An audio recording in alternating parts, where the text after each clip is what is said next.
So when people talk about, some of the biggest things that they do over when it comes to being in the apartment investment real estate business and owning your own apartments,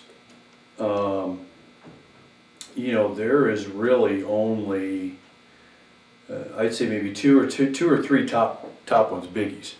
And I think it's interesting how, as time goes by and you reflect back on things, the way you see things now versus the way you used to, that this is not a surprise, especially the first couple, that I hear from people. And I'm guilty of it as well.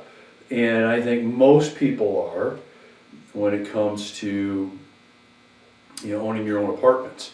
And the big one is, and I hear it all the time, and as I said, I'm guilty of it too, is should have started out bigger.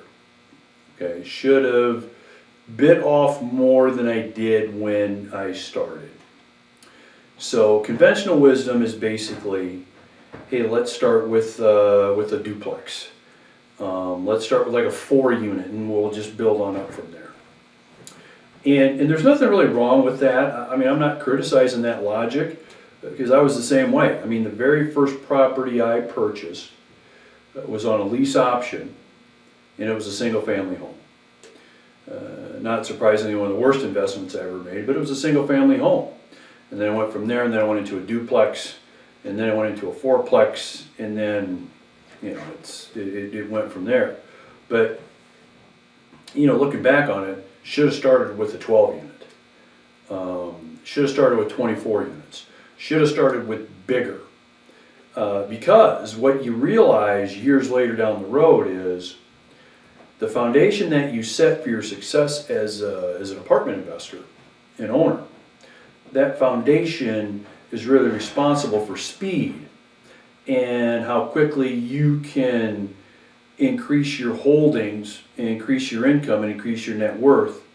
Really starts out with, not surprisingly, I mean, it makes sense, the bigger the property you can start out with, the faster that climb goes.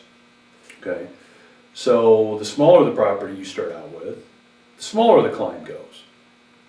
So better that you start out with 8, 12, 24, 36 units at the start, even if you don't know much about management, even if you don't know much about the day-to-day, daily cares of life of owning an apartment, even if you don't really know much about it, you can't let the size of the project or the property intimidate you into thinking small.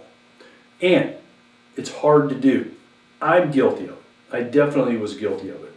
And I can tell you, almost to the investor that I work with, they would tell you the same thing, knowing what they know now. Okay, so I would say don't start out small if you can. Start out larger. You'll be better off financially as a result, and that speed that you'll be able to gain and the momentum you'll be able to gain in terms of income and your net worth building will be so much faster.